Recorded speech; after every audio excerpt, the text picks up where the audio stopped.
Welcome to the Adventures in Alchemy podcast, where we share tips, techniques, and true stories to support you in using the law of attraction and alchemy to create magic and live the life of your dreams. Here's your host, the founder of dailyalchemy.com, Michelle Martin Dobbins. Hi, it's Michelle Martin Dobbins, and this is the Adventures in Alchemy podcast. And I can't believe I'm on episode 16 already. So hopefully I'm getting a little bit better at this. Today I wanted to talk to you about doing something that scares you. A lot of times we don't like to do things that are scary or frightening. And when people think about alchemy and the law of attraction, they don't necessarily think it's a good idea to do things that are scary or frightening. And so how do you decide? Because some things are scary, that fear is there for a reason, and we really should not do those things. You know, if you think about jumping off the side of a cliff and you have some fear, well, that's a good thing. But there are other things that you may feel fear around that are still a good thing to do. And I'm going to give you an example that is very pertinent to me. It's this podcast. Yep, I was really afraid to do this, but the reason that I did do it is because I felt a desire to do it. I felt excited about it. I felt like it would be fun for me to do. I would learn new things, and I would be able to serve more people, reach a bigger audience, and share my knowledge and connect with people in a different way. I have my blog, and when I started my blog, it was scary too, to tell you the truth, but it was fun. The thing is, when you are in that new learning curve of something, it can be fearful.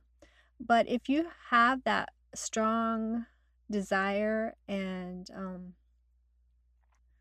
excitement about it first, and then you start to do it and you feel fear, that's the fear that you kind of have to walk through.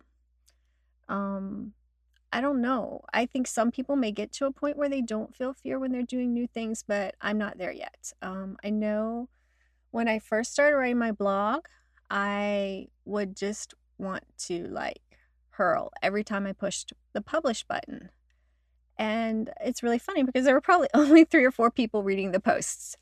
And now when I push the publish button, I don't even always think about it. Now, I will say sometimes if I'm writing something, I'm like, I don't know what people are going to think about this. I may kind of hesitate for a moment and may get that, ooh, this could stir up things. But I always follow my heart, and I write what I feel, and I write what's going on for me. And sometimes it might be, I don't know that most of my writing is necessarily controversial, but it may strike some nerves in some people occasionally. So sometimes I get nervous about that. And to be honest, I have family members and friends, and I don't always share a lot of my spiritual practices with everybody because a lot of my practices are internal, and the ones that are external aren't necessarily in their face. And one of the reasons I do these spiritual practices is so that I can go out and enjoy living on this planet. I like being alive. I like eating good food. I like going and playing with my friends. I love going and seeing plays. I love climbing, hiking trails.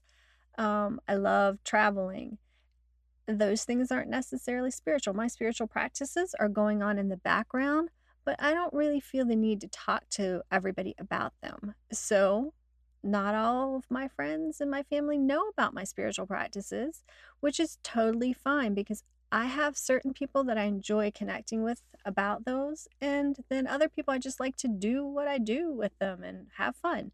So sometimes I do think, oh, what if they read this and they don't like it? And I've, just come to the conclusion I like them for who they are. And so if they don't like me for who I am, then, best to move on and find a new friend. But I may have gone way off the trail, but that's how I felt with my blog posts. And now it's how I feel here when I do the audios. Sometimes it's really kind of a queasy feeling in my stomach when I publish a new podcast or whenever it goes live, because this is unfamiliar to me. It's new and it's different, and I'm still learning the process. And I'll probably get better and better at this process as it goes along. I'm sure I will. But for now, it's scary. But I know that if I keep doing it, eventually it's going to be just as easy as my blog posts, which aren't always easy, but usually for the most part are.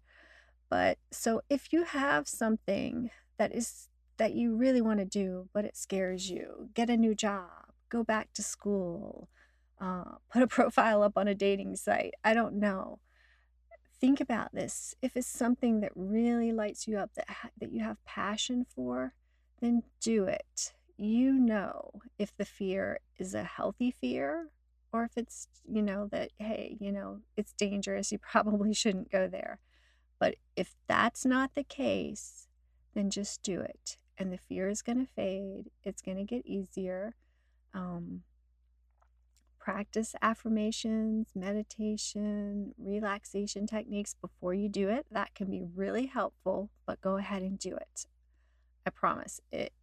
And even if you do it and you're like, I didn't do it that great, well, guess what? Let's do it again. And you will get better, and it will get more fun, and you'll get there. And so I do encourage you to do things that are scary, and not be afraid of fear as a negative emotion. It's just a process that we go through when we try something new and we step out of our comfort zone. But when our comfort zone expands, then we have so many more possibilities to play with. So go out there, do something that feels a little scary, as long as you know in your heart that it's the right path for you. Don't hold yourself back, because you can do it. If I can do this, believe me, you can do whatever it is that is scaring you. So have a wonderful day. Go create some magic. If you happen to be on iTunes and you would like to leave me a review or a rating, I would love that. I love your feedback, and I love learning what you like and what you might want me to do next. And also, if you're on Stitcher, I would love it if you would stop by and leave me a review there. So until next time, namaste. Thanks for listening to the Adventures in Alchemy podcast. Connect with me on thedailyalchemy.com or Facebook at facebook.com/Michelle Dobbins, author. Join us next time for even more magical life tips.